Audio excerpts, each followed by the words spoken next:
Hello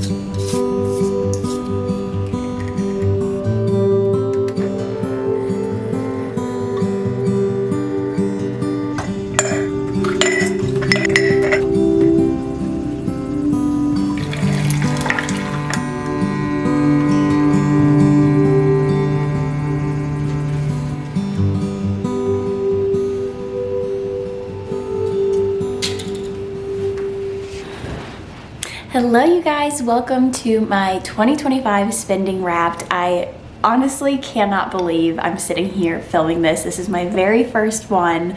I started my page back in April this year on tax day. That was the deadline I had set for myself. It was one of my New Year's resolutions, and honestly, just to see the way this has transformed has been so exciting. So I'm really excited to be sitting down and sharing with you guys today my Spending Wrapped. I thought I'd go through the goals I set for myself financially in 2025 and then break down my income, expenses, and savings and investments. So let's get right on into it. For my 2025 financial goals, I never really wrote them down, so I was just sitting here right now thinking back some of the things I thought I was going to accomplish and kind of set out to do throughout the year. The first of which was invest $30K. My husband and I actually sat down at the beginning of the year and used Break Your Budget, Michaela's FIRE planner, and in that you can kind of work backwards and set when you want to retire and then what your current assets are, what your current salary is, all of those important numbers, and it will tell you how much you need to invest every year to hit that goal. So we sat down, we put in a rough estimate of 40. I don't think we really are set in stone on this, but just thinking, like, what does it look like to retire early? And so we put in 40 as a goal, and I needed to invest as part of our joint goal. My portion of that was investing $30K. So I fell just short of achieving this looking back, which actually I might go in and just invest the remainder of the money because it's just sitting in my savings right now. I invested in total this year $27,714.55. So just like 2,200 something short.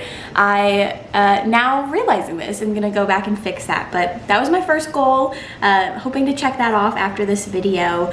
My second was to develop a side hustle income. When I sat down and did my 2024 personal reflection and went to set my goals for 2025, I knew I wanted to start some sort of page. I've done pages like this in the past and stopped when I started my corporate role 4 years ago just because it took up all of my time, but I'm starting to find a bit more of a cadence with it again where I had some free time that I wanted to put back into something creative like this. And so started this on tax day of 2025. That was the goal. Since I had set out to create a financial page, I said, why not tie it to something like tax day? So started this page in April, and I believe I just hit in November my first 1,000 made, which just blows my mind.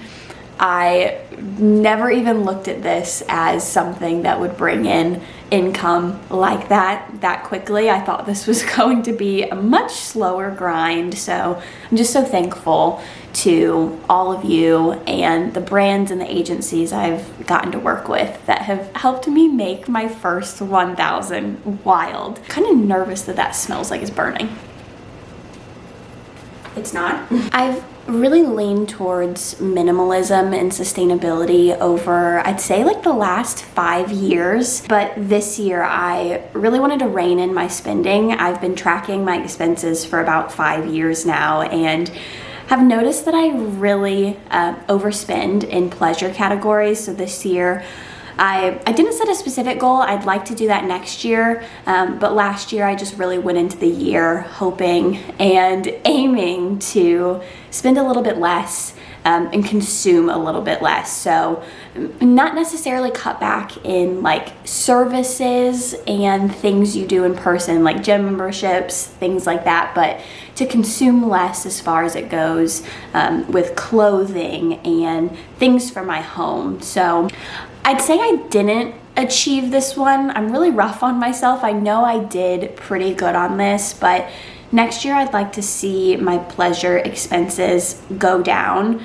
They were pretty high this year. They were about 42% of my overall spending this year, which I know is also high because we eloped and went on a honeymoon. They would have been lower besides that. I think I could do better. I think I could spend a little bit less. I did quite a bit of clothing shopping, and I still bought a bit for my house this year, so that's gonna be a more tangible goal of mine that I set for next year, is to spend a little bit less. This one's a bit more personal, but it ties in financially. This year I wanted to develop a fitness routine, and so quite a bit of my expenditure this year went towards gym memberships. I've spent in total this year for fitness close to $1,000, which surprises me. Looking back, I thought that would have been a lot higher. I think that this will be a little bit higher next year too, just because I really want to take it seriously and not put my health and well-being on the back burner, but really invest in my health now so that I'm not paying for it later. And then my husband and I eloped in Glacier National Park this year. I did a ton of content about how much this cost us. I'll be sure to link some of those below, but that was a big financial goal of ours this year, and my parents helped us a ton with this. As you'll see going forward, this was quite a bit of the income I made or accounted for this year was a very generous bit of money from my parents who helped us pay for this. But that was a huge financial part of our year, was eloping. I believe we ended up spending like $7,000 eloping, and then we honeymooned in Tokyo, Japan, and camped at Mount Fuji. So 2 quite big expenses this year. Those will not be something we have to account for next year. This keeps on falling. Okay. Hopefully that stays. And then lastly, I really wanted to either sell or pay off my car this year. I got a new car 2 years ago now, I think, and was kind of just beating myself up about it. I do think it made sense to make the purchase, but I probably didn't need as nice of a car as I got. My monthly payment was in the 500s, which not horrible, not great. And so around the beginning of this year, I started talking with my husband because I work remotely, and I was saying, please, like, I really think I should just sell my car. We could operate with one car. And he said, no, I really think in the long run, it'd be smart for us to have 2 cars. We live in a car dominant city, and so he ended up helping me pay off my car. We split the remainder of my payment 50-50, and so I paid about $10,000 towards the remainder of my loan, and he helped me with that as well. So that was a huge financial goal we achieved together this year, and I'm so grateful because he really helped me take that burden off my plate, and I'm not going to do it again. I'm not going to buy a new car until this one is run into the ground. And when I get a new car, I'll probably get a used one, or just one that's not as expensive. I think the total of my car was in the mid 30s. If I were to buy a car again, I'd look for an SUV in like the 20K range. Definitely not an SUV in the 30s. So lesson learned, but those are all of the goals I can kind of remember that I had set for myself at the beginning of the year. I know I'm leaving out probably quite a few that I didn't achieve, but in the next video I make, which is going to be setting up my 2026 budget, I'm also going to walk through some of the more tangible goals that are a bit more detailed than the ones I talked through with you guys today. So more to come on that, but now let's get into my budget breakdown. So income, what I earned this year, and then expenses, what I spent of what I earned, and then where the remainder of that money went between my investments and my savings. For income, I made, predominantly after tax, but a little bit of this before tax, I made $84,432.64. Most of this is from my full-time job. I work in corporate, I'm a recruiter, and so I'm very grateful that this is such a steady source of income for me, and just grateful to be in corporate in the first place. I know there's a bunch of slander around corporate and it being boring, but it has changed my financial life for the better. I could probably do a video about this sometime, but I graduated, started in the fitness industry, was a teacher for a little bit, and then eventually by chance found my way into corporate. And to say that it changed my financial well-being is the understatement of the year. So can definitely walk through like my salary progression through all of those different roles sometime, but that's a majority of the income you see here. I was also gifted quite a bit of money this year since my husband and I got married. My parents were huge in this. They gifted both of us together $10,000, so $5,000 of this is accounted in my income in this budget. And then we're also just gifted money by so many people in our lives, so that I believe accounts for probably an extra like $1,000 or so, in addition to the $5,000 from my parents was in gifts from so many people in our lives. And then I have made so far this year through my side hustle income, this page, approximately $1,100. So income from a few different sources, but majority of that coming from my job. So for expenses, I love to break down my expenses into my survival expenses and my pleasure expenses. I find that this really just gives me the reassurance that if I were to ever lose my job, I know what it costs baseline to live. And so of the $84,000 I made this year, approximately 38% of that went towards my needs.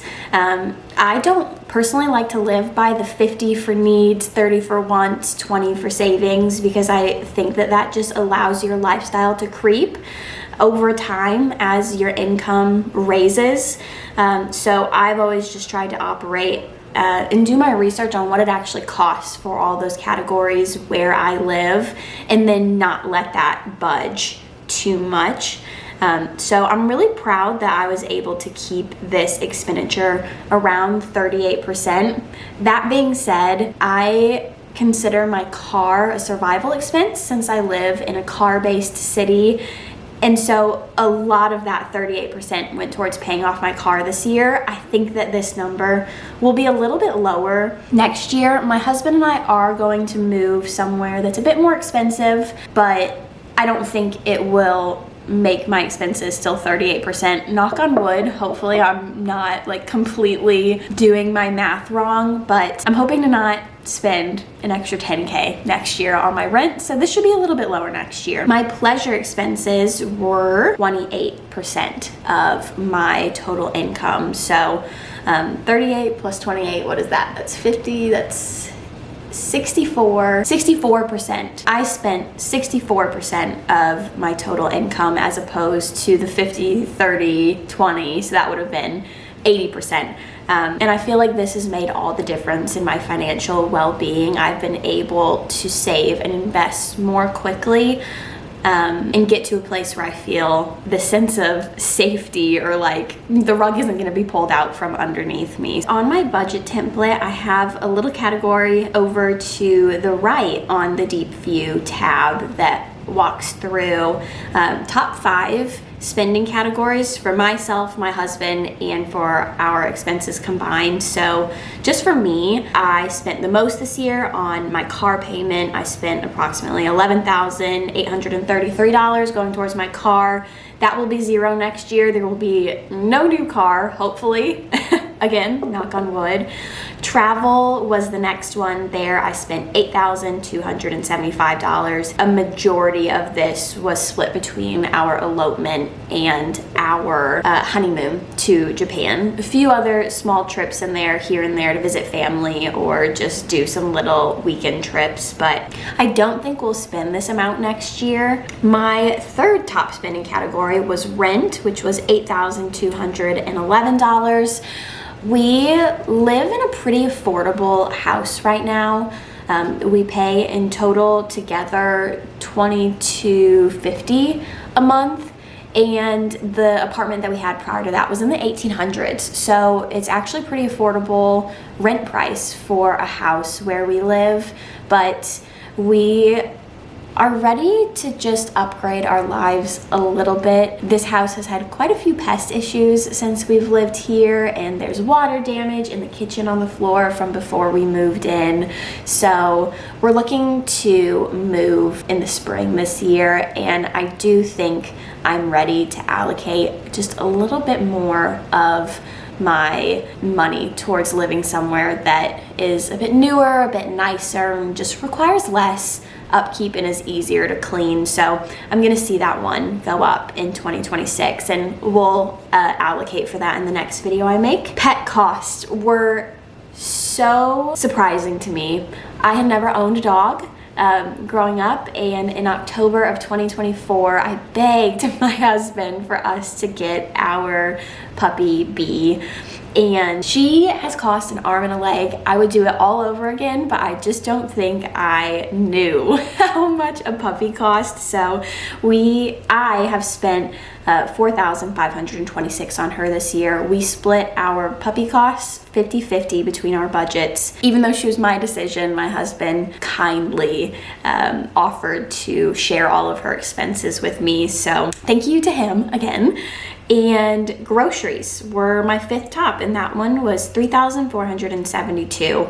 I try and spend around $250 a month in groceries, but I think I went over quite a few months here. I try and set my budget as like the goal of where it should be, and so I fell short quite a few months, but I'm continuing to evolve and learn how to spend a little bit less, and I think that that is an achievable number. So those are the top expenses I had this year. And now, as far as investments and savings, basically what I did with all the money I didn't spend this year. As I said at the beginning, set a goal to invest $30K. So a lot of the remainder of my money this year went towards investing.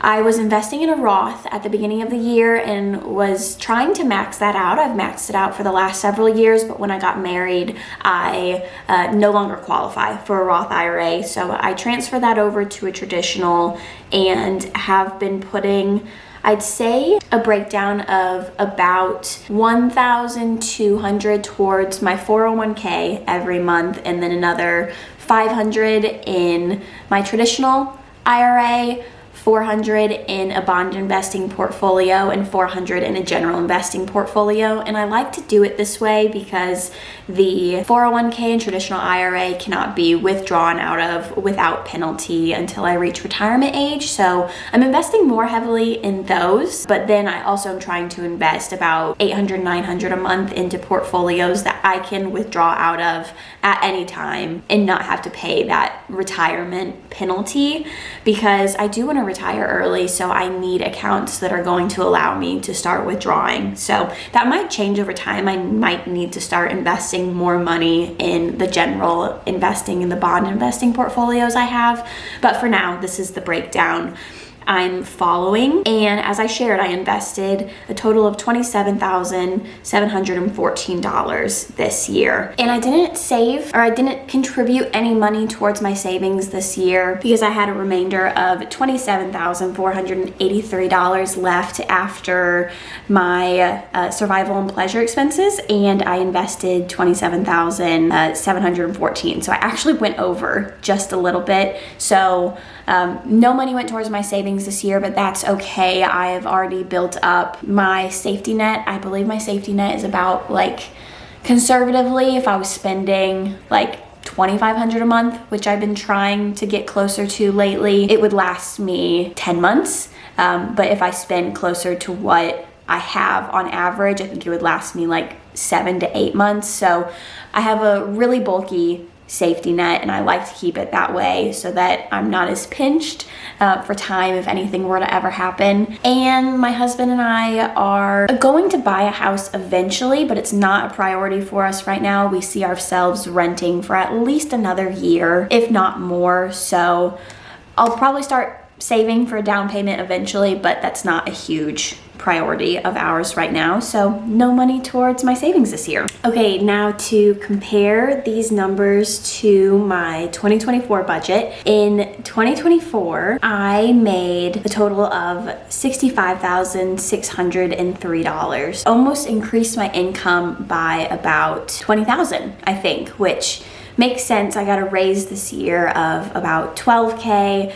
Also made some side hustle income and was also gifted quite a bit of money this year for my elopement. So that makes sense. As far as expenses go, my survival expenses in 2024 were $23,814, and this year they were $32,558, which a vast majority of the difference of that would be, I believe, our pet costs. Yeah, because I had a car payment for a majority of 2024, so I would have spent $6,000 in 2024, and I spent close to $11,000 in 2025. So a little bit of a difference there too. But our survival expenses have gone up a little bit this year compared to last because of just extra things we've taken on this year. But I'm hoping with the car payment disappearing in 2026 and my rent just going up slightly,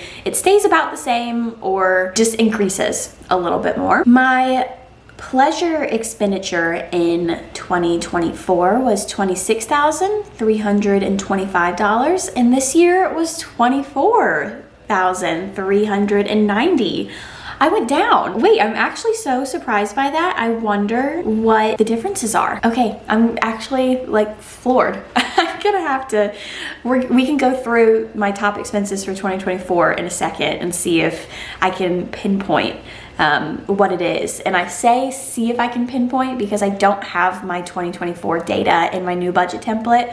I want to get it in there eventually, and that would make it easier to figure that out, but it's not in there right now. So we'll figure that out. So last year I spent 75% of the money I earned on expenditures, which left me about 25% between savings and investments. And if I remember correctly, I built up my safety net quite a bit in 2024. So I wouldn't have invested a ton. I definitely maxed out my Roth that year, but I don't know if I invested much beyond that. So this year, 2025 has been huge for beginning to intake. Can I speak? 2025 has been huge for beginning to take investing more seriously, and I'm so happy that I was able to do that this year.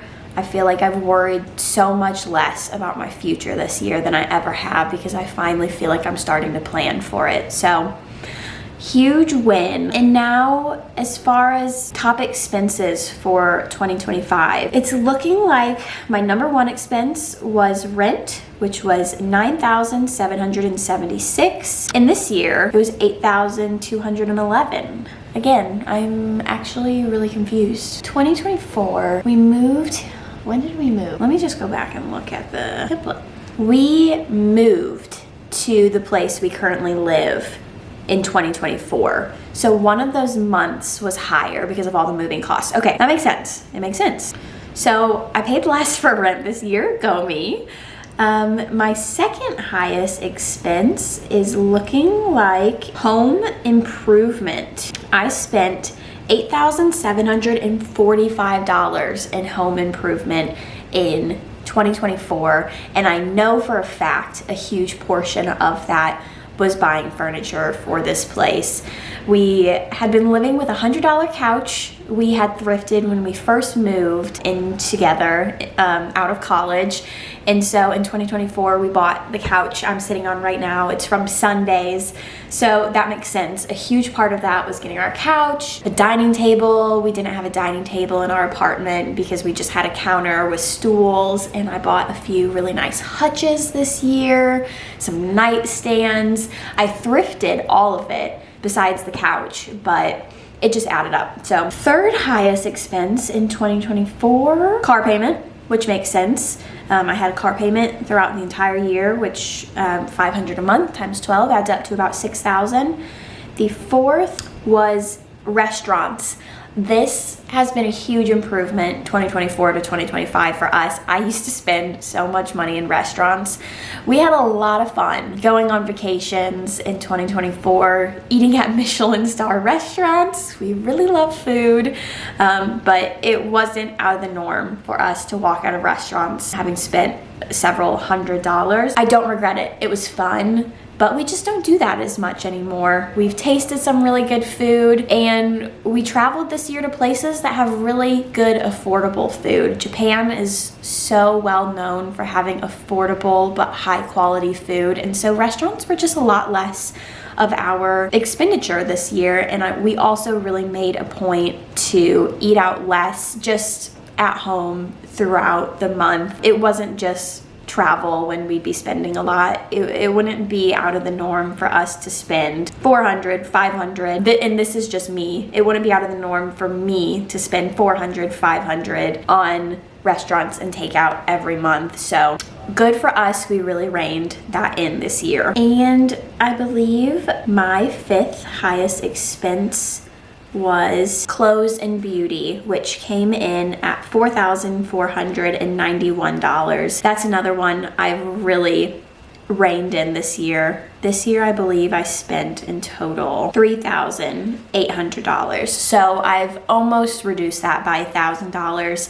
And that just goes back to me trying to consume less this year. I wasn't just going on clothing sprees just because I set myself a goal of keeping my clothing spend below $200. And so if I met that, which I did quite a few months, I know I spent more than what I budgeted, I made sure to stop myself or put things on an impulse buy list and be more intentional about what I was spending here. So I believe that's why I was able to bring this down. And I don't think a lot of that was beauty or personal care. I've always been pretty good about not buying a ton of makeup or lotion or skincare. I used to be much worse, but I've just realized over the last 2 years that it doesn't change much. Skincare wise, at least, like I break out when I break out throughout the month. No skincare is gonna save it. I found my one product I really love, and that's about all I use. And then makeup, I probably go through like 2 products a year max, so that's not a bunch of my expenditure either. But that wraps up the entire video. Thank you guys so much for watching, and I'll say this every video because I'm always going to be grateful, but thank you so much for supporting my page and my underconsumption journey this year, and I can't wait for a full 2026 of creating content. I started this year in April, and it's changed my life, and I'm just so grateful and learn so much from you guys every single day. So I'm really excited to see where this page goes, and just thank you for all your support. I will be posting a video next week breaking down the budget I set for myself in 2026 and walking you guys through my 2026 financial goals. See you soon.